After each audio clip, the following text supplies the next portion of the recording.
ಕರ್ನಾಟಕ ಸಕಾಲ ಸೇವೆಗಳ ಅಧಿನಿಯಮ 2011.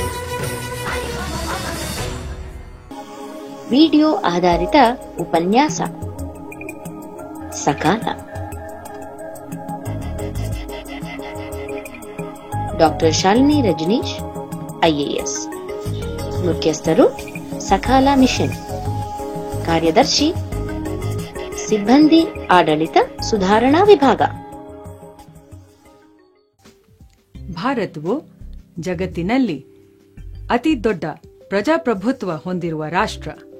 ಆದರೆ ಭಾರತದ ಜನರಿಗೆ ತಮ್ಮ ಸರ್ಕಾರ ತಮಗಾಗಿ ಇದೆಯೇ ಎಂದು ಕೇಳಿದಾಗ ಬಹುತೇಕ ಉತ್ತರ ಇಲ್ಲ ಎಂದು ಬರುತ್ತದೆ. ಯಾಕೆಂದರೆ ಬೇರೆ ಬೇರೆ ಸೇವೆಗಳಿಗಾಗಿ ಸರ್ಕಾರಿ ಕಚೇರಿಗಳಿಗೆ ಜನ ಅಲೆದಾಡಬೇಕಾಗುತ್ತದೆ ಮತ್ತು ಸೇವೆಗಳನ್ನು ಪಡೆಯಲು ಅನುಭವ ಅಷ್ಟೊಂದು ತೃಪ್ತಿಕರ ಆಗುವುದಿಲ್ಲ. ಹಾಗಿದ್ದರೆ ಈ ಸ್ಥಿತಿಯನ್ನು ಬದಲಾಯಿಸಲು ಹಾಗೂ ನಮ್ಮ ಆಡಳಿತದ ಸುಧಾರಣೆಗೆ ಏನ್ ಮಾಡಬಹುದು? ಈ ಪ್ರಶ್ನೆಗೆ ಉತ್ತರವಾಗಿ ಒಂದು ಹೊಸ ಆಶಾಕಿರಣ ಮೂಡಿಬಂದಿದೆ.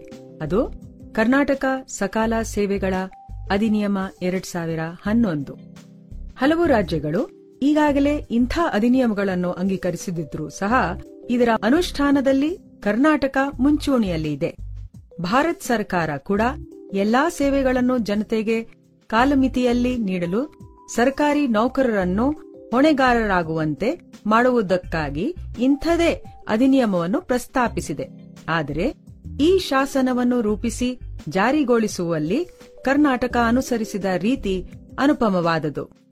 ಉದಾಹರಣೆಗೆ, ಈ ಅಧಿನಿಯಮವನ್ನು ಜಾರಿಗೊಳಿಸುವ ಮುನ್ನವೇ ಜನತೆಯ ಪರಮಾಧಿಕಾರಕ್ಕೆ ಪ್ರಾಮುಖ್ಯತೆ ನೀಡಿದ ಹೆಗ್ಗಳಿಕೆ ನಮ್ಮದಾಗಿತ್ತು. ಯಾಕೆಂದರೆ ಈ ಶಾಸನಕ್ಕೆ ಹೆಸರು ನೀಡಿರುವವರು ಕರ್ನಾಟಕದ ಜನತೆ. ಜನರು ಸೂಚಿಸಿದ 100 ಹೆಸರುಗಳ ಪೈಕಿ ಸ್ಪರ್ಧೆಯಲ್ಲಿ ಆಯ್ಕೆಯಾದ ಹೆಸರು ಸಕಾಲ.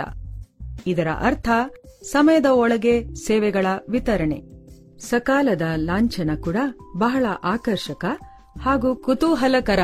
ಇದನ್ನು ಸಹ ರಾಜ್ಯದ ಜನತೆಯೇ ರೂಪಿಸಿದೆ. ಇದರಲ್ಲಿ ಇರುವ ಗಡಿಯಾರ ಸಮಯ ಪ್ರಜ್ಞೆಯ ದ್ಯೋತಕ, ಸುತ್ತಿಗೆ ನ್ಯಾಯದ ಸಂಕೇತ.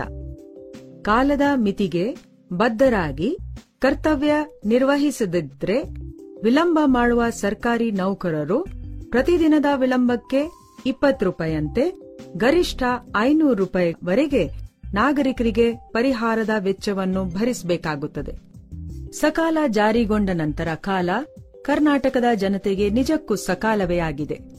ಕೇವಲ 1.5 ವರ್ಷದಲ್ಲಿ ಕರ್ನಾಟಕದ 6 ಕೋಟಿ ಜನರ ಪೈಕಿ ಸುಮಾರು 3,40,00,000ಕ್ಕೂ ಹೆಚ್ಚು ಅರ್ಜಿಗಳು ಕಾಲಮಿತಿಯೊಳಗೆ ನೀಡಲಾಗಿದೆ. ಸಕಾಲ ಎಷ್ಟು ಜನಪ್ರಿಯವಾಗಿದೆ ಅಂದರೆ, ಸರ್ಕಾರದಿಂದ ಯಾವುದೇ ಸೇವೆ ಪಡೆಯಬೇಕಾದರೆ ಸಕಾಲದ ವ್ಯಾಪ್ತಿಗೆ ಬರುವುದಿಲ್ಲವೇ ಎಂದು ಜನತೆ ಪ್ರಶ್ನಿಸುತ್ತಾರೆ. ಜನರಲ್ಲಿ ಸಕಾಲ ಅಧಿನಿಯಮದ ಬಗ್ಗೆ ನಂಬಿಕೆ ಹಾಗೂ ಭರವಸೆ ಮೂಡಿದೆ. ಆದರೆ ಇದಕ್ಕಾಗಿ ನಾವು ಸವೆಸಬೇಕಾದ ಹಾದಿ ಬಹಳ ಸುದೀರ್ಘವಾಗಿದೆ. ಈ ಕಲ್ಪನೆ ಹುಟ್ಟಿಕೊಂಡಿದ್ದು ಹೇಗೆ ಮತ್ತು ಅದನ್ನು ಯಶಸ್ವಿಗೊಳಿಸುವುದರಲ್ಲಿ ನಮ್ಮ ಪ್ರಯತ್ನಗಳು ಏನು ಎಂಬುದರ ಕುರಿತು ಸಂಕ್ಷಿಪ್ತವಾಗಿ ವಿವರಿಸಬಯಸುತ್ತೇನೆ. 2011 ಅಕ್ಟೋಬರ್ನಲ್ಲಿ ಕರ್ನಾಟಕದ ಮುಖ್ಯಮಂತ್ರಿಗಳ ಜನತಾ ದರ್ಶನದ ಸಂದರ್ಭದಲ್ಲಿ ತಮ್ಮ ನಿವಾಸದ ಮುಂದೆ ವಿಕಲಚೇತನ ಪ್ರಮಾಣಪತ್ರ, ವೃದ್ಧಾಪ್ಯ ವೇತನ ಮುಂತಾದ ಸಣ್ಣಪುಟ್ಟ ಸಾಮಾನ್ಯ ಸರ್ಕಾರಿ ಸೇವೆಗಳಿಗೂ ಅರ್ಜಿ ಹಿಡಿದುಕೊಂಡು ಮೈಲು ಉದ್ದ ಸಾಲು ನಿಂತಿದ್ದ ಜನರನ್ನು ಕಂಡು ವಿಚಲಿತರಾದರು. ಈ ಪ್ರಸಂಗವೇ ಸಕಾಲ ಅಧಿನಿಯಮಕ್ಕೆ ನಾಂದಿಯಾಯಿತು. ಸರ್ಕಾರದ ಮುಖ್ಯ ಕಾರ್ಯದರ್ಶಿಗಳು ಮತ್ತು ಇತರ ಹಿರಿಯ ಅಧಿಕಾರಿಗಳು ಕಾನೂನು ಸಚಿವರ ನೇತೃತ್ವದಲ್ಲಿ ಸಭೆ ಸೇರಿದರು. ರಾಜ್ಯದಲ್ಲಿ ಜನತೆಗೆ ಸಲ್ಲಬೇಕಾದ ಸಂವಿಧಾನಬದ್ಧ ಸೇವೆಗಳನ್ನು ಕಾಲಮಿತಿಯಲ್ಲಿ ತಲುಪಿಸಲು ಹೊಸದೊಂದು ಕಾಯ್ದೆ ರೂಪಿಸಬೇಕು ಎನ್ನುವ ಆಲೋಚನೆ ಅಲ್ಲಿ ಹುಟ್ಟಿಕೊಂಡಿತ್ತು. ಅಂತಿಮವಾಗಿ 2011 ಡಿಸೆಂಬರ್ನಲ್ಲಿ ಶಾಸನ ಸಭೆಯು ಸರ್ವಾನುಮತದಿಂದ ಕರ್ನಾಟಕ ಸಕಾಲ ಸೇವೆ ಅಧಿನಿಯಮವನ್ನು ಅನುಮೋದಿಸಿತ್ತು. ರಾಜ್ಯದ 6 ಲಕ್ಷ ಸರ್ಕಾರಿ ನೌಕರರನ್ನು ವಿಶ್ವಾಸಕ್ಕೆ ತೆಗೆದುಕೊಳ್ಳದೆ ಆಡಳಿತದಲ್ಲಿ ಇಂಥ ಭಾರೀ ಪರಿವರ್ತನೆಯನ್ನು ತರಲು ಸಾಧ್ಯವಿರಲಿಲ್ಲ. ನೌಕರರ ಸಂಘಟನೆಯೊಂದಿಗೆ ನಮ್ಮ ಸಂವಾದಗಳು ಅತ್ಯಂತ ಸೌಹಾರ್ದದಿಂದ ನಡೆದಿದ್ದವು. ಮೊದಲಿಗೆ ನೀವು ಒಬ್ಬ ಪ್ರಜೆಯೇ ಅಥವಾ ನೌಕರನೇ ಎಂದು ನಾವು ಅವರನ್ನು ಪ್ರಶ್ನಿಸಿದಾಗ ಮೊದಲಿಗೆ ನಾವು ಇಲ್ಲಿನ ಪ್ರಜೆಗಳು ಎಂಬ ಉತ್ತರ ಬಂತು. ಕೆಲವರು ನೌಕರರಾಗಿ ತಮ್ಮ ಅನುಭವವನ್ನು ನಮ್ಮ ಜೊತೆ ಹಂಚಿಕೊಂಡಿದರು.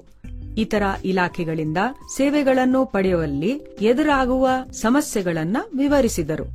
ನಾವು ಸ್ವಯಂ ಸುಧಾರಣೆಯ ಜೊತೆಗೆ ನಮ್ಮ ಆಡಳಿತ ಯಂತ್ರದ ವರ್ಚಸ್ಸು ಸುಧಾರಣೆಗೂ ಗಮನಹರಿಸಬೇಕು ಎಂಬ ವಿಷಯದಲ್ಲಿ ಒಮ್ಮತ ಏರ್ಪಟ್ಟಿತ್ತು. ಅದರಂತೆ ಮೊದಲ ಸಾಲಿನ ನೌಕರನಿಂದ ತೊಡಗಿ ಮೇಲ್ವಿಚಾರಕರು ಮತ್ತು ಹಿರಿಯ ಅಧಿಕಾರಿಗಳವರೆಗೆ ಎಲ್ಲರನ್ನೂ ಒಟ್ಟು ಸೇರಿಸಿ ಒಂದು ಕಾರ್ಯಾಗಾರ ನಡೆಸಿದೆವು. ಈಗಿರುವ ಪ್ರಕ್ರಿಯೆಗಳು ಮತ್ತು ವ್ಯವಸ್ಥೆಯಲ್ಲಿ ಸರ್ಕಾರದ ಸೇವೆಗಳನ್ನು ಸಕಾಲದಲ್ಲಿ ಒದಗಿಸುವ ಬಗ್ಗೆ ಹೇಗೆ ಆತ್ಮವಿಶ್ವಾಸವನ್ನು ಬೆಳೆಸಿಕೊಳ್ಳಬಹುದು ಎಂಬುದನ್ನು ವಿವರಿಸಲಾಯಿತು. ಪ್ರತಿಯೊಂದು ಸೇವೆಯು ಕಾರ್ಯವಿಧಾನದಲ್ಲಿಯೂ ವೈಯಕ್ತಿಕವಾಗಿ ಮತ್ತು ಸಂಘಟಿತವಾಗಿ ಪ್ರತಿ ಹಂತದಲ್ಲಿಯೂ ಎಷ್ಟು ಸಮಯ ಬೇಕಾಗುತ್ತದೆ ಎಂಬುದನ್ನು ಅವರೇ ನಿರ್ಧರಿಸಿದ್ದರು. ಸಕಾಲದಲ್ಲಿ ಸೇವೆಗಳನ್ನು ಒದಗಿಸಲು ಅಗತ್ಯವಿರುವ ಪರಿಕರಗಳು ಮತ್ತು ಸಂಪನ್ಮೂಲಗಳನ್ನು ಅವರು ಪಟ್ಟಿ ಮಾಡಿದಂತೆ ಒದಗಿಸಲಾಯಿತು.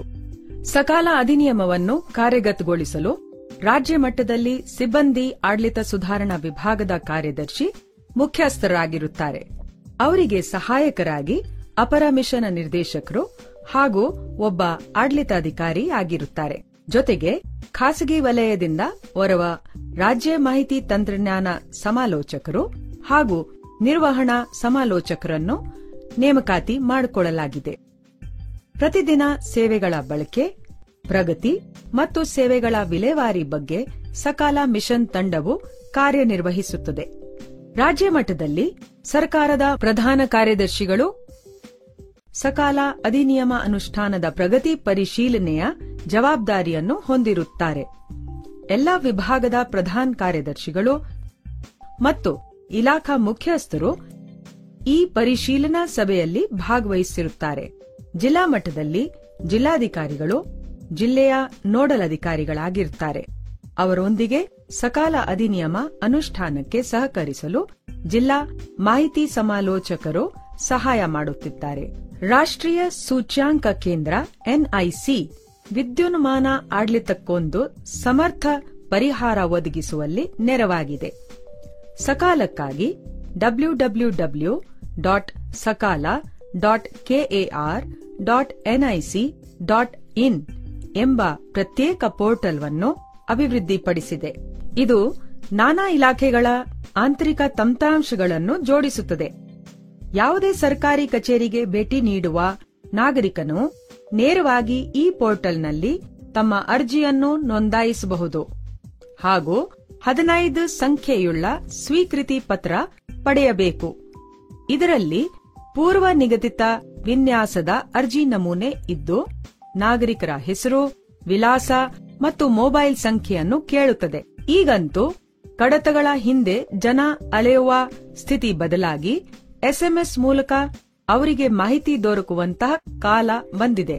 ಜೊತೆಗೆ ಸೇವೆ ನಿಗದಿತ ಸಮಯದಲ್ಲಿ ದೊರೆಯದಿದ್ದರೆ ಕಾಲ್ ಸೆಂಟರ್ನಲ್ಲಿ ದೂರು ದಾಖಲಿಸಬಹುದು.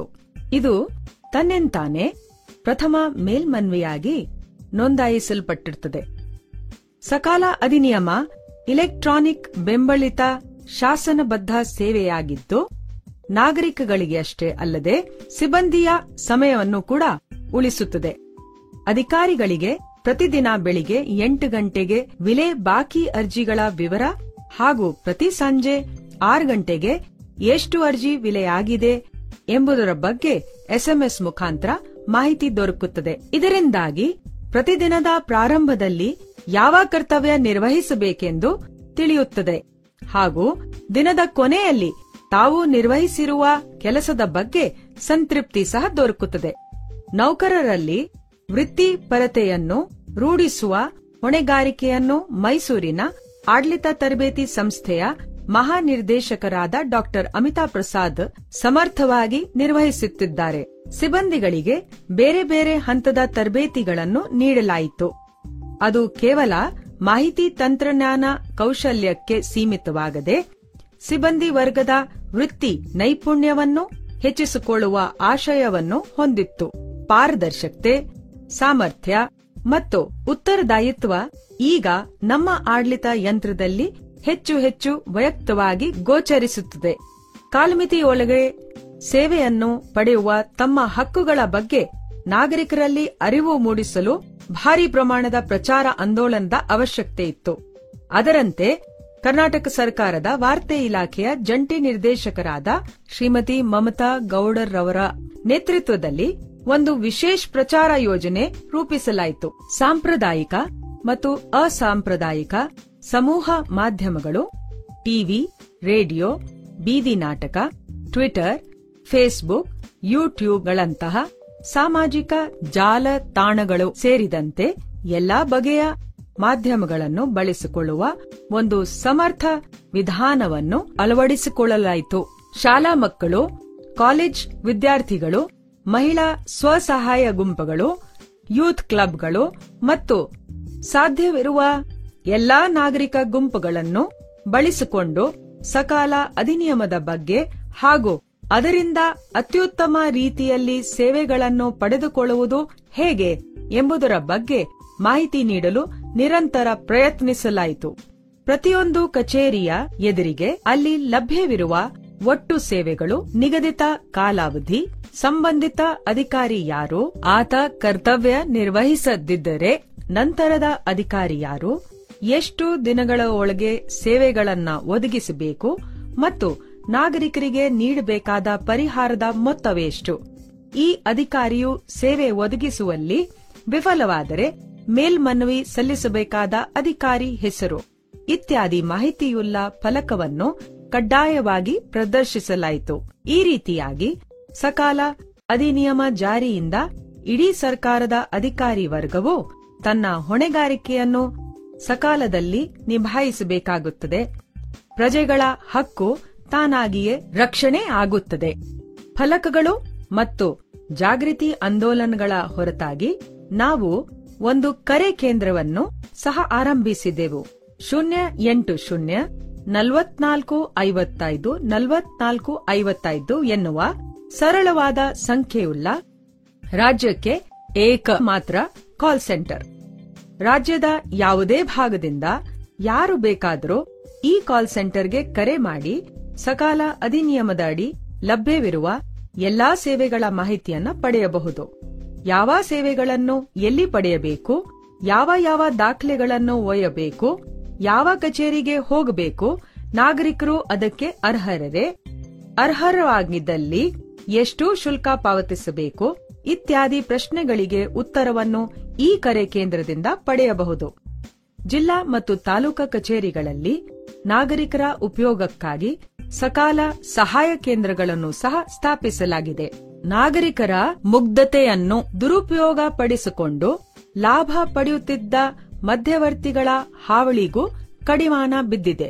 ಪ್ರತಿ ತಿಂಗಳು ರಾಜ್ಯದ 30 ಜಿಲ್ಲೆಗಳ ರ್ಯಾಂಕಿಂಗ್ ಅನ್ನು ನಿರ್ಧರಿಸಲಾಗುತ್ತದೆ. ಪ್ರತಿಯೊಂದು ಜಿಲ್ಲೆಯು ತಮ್ಮ ಸೇವೆ ನೀಡುವ ಕಾರ್ಯವಿಧಾನ ಹಾಗೂ ಪದ್ಧತಿಯನ್ನು ಸುಧಾರಿಸುವ ಪ್ರಕ್ರಿಯೆಯನ್ನು ಅಳವಡಿಸಿರುವುದರಿಂದ ಅವರ ಮಧ್ಯೆ ಆರೋಗ್ಯಕರ ವೈಪೋಟಿ ಹಾಗೂ ಸ್ಪರ್ಧಾ ಮನೋಭಾವನೆ ಉಂಟಾಗಿದೆ. ಸಕಾಲ ಅಧಿನಿಯಮದ ಆರಂಭದಿಂದಲೇ ಬೆಂಗಳೂರಿನ ಭಾರತೀಯ ವೃತ್ತಿ ವಿಜ್ಞಾನ ಸಂಸ್ಥೆ ಐಐಎಂ ಈ ಕುರಿತು ಅನೇಕ ಮೌಲ್ಯಮಾಪನಗಳನ್ನು ನಡೆಸಿದೆ. ಮೌಲ್ಯಮಾಪನದಲ್ಲಿ ಭಾಗಿಯಾದ ಸಿಬ್ಬಂದಿಗಳು ತರಬೇತಿ ಕಾರ್ಯಕ್ರಮಗಳ ನಂತರ ವಿಧಾನಗಳಲ್ಲಿ ಸರಳತೆ ತಂದಿರುವುದರಿಂದ ತಮ್ಮ ಸಂತೃಪ್ತಿಯನ್ನು ವ್ಯಕ್ತಪಡಿಸಿರುತ್ತಾರೆ. ಸಿಬ್ಬಂದಿ ಕರ್ತವ್ಯ ನಿರ್ವಹಣೆಯಲ್ಲಿ ಸ್ಫೂರ್ತಿ ಹೆಚ್ಚಾಗಿದೆ. ಸೇವೆಗಳ ನಿರ್ವಹಣೆಯಲ್ಲಿ 98% ಯಶಸ್ಸಿನ ಪ್ರಮಾಣ ದಾಖಲಾಗಿದ್ದು ಕೇವಲ 2% ವಿಳಂಬವಾಗಿದೆ. ಆಡಳಿತದಲ್ಲಿ ಒಂದಿಷ್ಟು ಸುಧಾರಣೆಯಿಂದಾಗಿ ಮತ್ತು ತಾಂತ್ರಿಕತೆಯನ್ನು ಇನ್ನಷ್ಟು ಸಮರ್ಥವಾಗಿ ಬಳಸುವುದರಿಂದ 100% ಯಶಸ್ಸು ಕಾಣುವುದು ನಮ್ಮ ಪ್ರಯತ್ನವಾಗಿದೆ. ಬಾಂಗ್ಲಾದೇಶ್ ಹಾಗೂ ಅಫ್ಘಾನಿಸ್ತಾನ್ ದೇಶದ ತಂಡಗಳು ಸಕಾಲವನ್ನು ಅವರ ದೇಶದಲ್ಲಿ ಅನುಷ್ಠಾನಗೊಳಿಸಲು ಸೂಕ್ತ ಸಹಕಾರವನ್ನು ಕೋರಿರುತ್ತಾರೆ.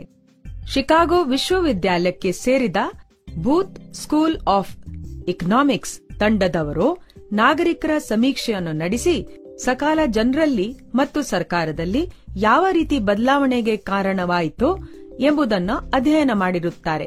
ವಿಶ್ವ ಬ್ಯಾಂಕವು ಸಕಾಲವನ್ನು ಮಾದರಿಯಾಗಿ ಪರಿಗಣಿಸಿ ಕಮ್ಯುನಿಟಿ ಆಫ್ ಪ್ರಾಕ್ಟೀಸ್ ಕೈಗೊಳ್ಳುವಂತೆ ನಮ್ಮನ್ನು ಕೋರಿದೆ. ಸಕಾಲ ಸೇವೆಗಳ ಅಧಿನಿಯಮದ ಅಧ್ಯಯನ ನಡೆಸಿದ ಗೂಗಲ್ ತಂಡವು ಸಕಾಲಕ್ಕೆ ಗೂಗಲ್ ಇನ್ನೋವೇಷನ್ ಪ್ರಶಸ್ತಿಯನ್ನು ನೀಡಿದೆ. ಗೂಗಲಿನ ಕಾರ್ಯನಿರ್ವಾಹಕ ಅಧಿಕಾರಿಯಾದ ಶ್ರೀ ಎರಿಕ್ ಶ್ಮಿಟ್ನವರು ಸಕಾಲದಂತಹ ಕಾರ್ಯಕ್ರಮ ಅಮೆರಿಕದಲ್ಲಿ ಯಾಕೆ ಅನುಷ್ಠಾನವಾಗಿಲ್ಲ, ಬದಲಾಗಿ ಕರ್ನಾಟಕದಲ್ಲಿ ಅನುಷ್ಠಾನವಾಗಿರುವ ಬಗ್ಗೆ ಆಶ್ಚರ್ಯ ವ್ಯಕ್ತಪಡಿಸಿದರು. ಸಕಾಲ ಸೇವೆಗಳ ಅಧಿನಿಯಮದ ಸಮಗ್ರ ಅನುಷ್ಠಾನವು ರಾಜ್ಯದ ಸಿಬ್ಬಂದಿ ನೌಕರರ ವರ್ಗದ ಸರ್ವತೋಮುಖ ಕಾರ್ಯನಿರ್ವಹಣೆಯನ್ನು ಅವಲಂಬಿಸಿದೆ. ಈ ನಿಟ್ಟಿನಲ್ಲಿ ಸರ್ಕಾರವು ಸರ್ವೋತ್ತಮ ಸೇವಾ ಪ್ರಶಸ್ತಿಗಳನ್ನು ಆಡಳಿತದಲ್ಲಿ ವಿಶೇಷ ಕಾರ್ಯವೈಖರಿಗಾಗಿ ನೀಡಲಾಯಿತು. ಜನವರಿ 26ರಂದು ಸರ್ಕಾರದ ಸೇವೆಗಳಲ್ಲಿ ಸೃಜನಶೀಲತೆ ಹಾಗೂ ಅಸಾಮಾನ್ಯ ಸಾಧನೆಗಾಗಿ ಘನತೆವೆತ್ತ ರಾಜ್ಯಪಾಲರು ಹಾಗೂ ಮಾನ್ಯ ಮುಖ್ಯಮಂತ್ರಿಗಳು ಭಾಗವಹಿಸಿದ್ದ ವಿಶೇಷ ಸಮಾರಂಭದಲ್ಲಿ ಪ್ರಶಸ್ತಿಗಳನ್ನು ಪ್ರದಾನ ಮಾಡಲಾಯಿತು. ಜನರಿಂದ ಜನರಿಗಾಗಿ ಮತ್ತು ಜನರೇ ನಡೆಸುವ ಅಕ್ಷರಶಃ ಪ್ರಜಾಸ್ನೇಹಿ ಆಡಳಿತವನ್ನು ಸಕಾಲ ಸಾಕಾರಗೊಳಿಸುತ್ತಿದೆ ಎನ್ನುವುದರಲ್ಲಿ ಯಾವುದೇ ಅತಿಶಯೋಕ್ತಿ ಇಲ್ಲ. ಸಕಾಲ ಎನ್ನುವುದು ಸರ್ಕಾರ ಮತ್ತು ಸಾರ್ವಜನಿಕರ ಒಳಗೊಂಡ ಒಂದು ಅದ್ಭುತ ಸಹ ಪಯಣ. ಬನ್ನಿ ಇದನ್ನು ಯಶಸ್ವಿಗೊಳಿಸೋಣ. ಸಕಾಲ ನಾಗರಿಕ ಸ್ನೇಹಿ ಸರ್ಕಾರಿ ಸೇವೆಗಳು. 375 ಸೇವೆಗಳು ಸಕಾಲದ ವ್ಯಾಪ್ತಿಗೆ. ಜಾತಿ ಪ್ರಮಾಣ ಪತ್ರ ಜೀವನ ಪರ್ಯಂತ ಚಾಲ್ತಿ. ಅಫಿಡವಿಟ್ ಬದಲಿಗೆ ಸ್ವಘೋಷಿತ ಹೇಳಿಕೆ. ಪೊಲೀಸ್ ಪ್ರಮಾಣೀಕರಣದ ಸಮಯ 90 ದಿನಗಳಿಂದ 20 ದಿನಗಳಿಗೆ ಇಳಿಕೆ. ಇನ್ನು ಹಲವು ಆಡಳಿತಾತ್ಮಕ ಸುಧಾರಣೆಗಳು.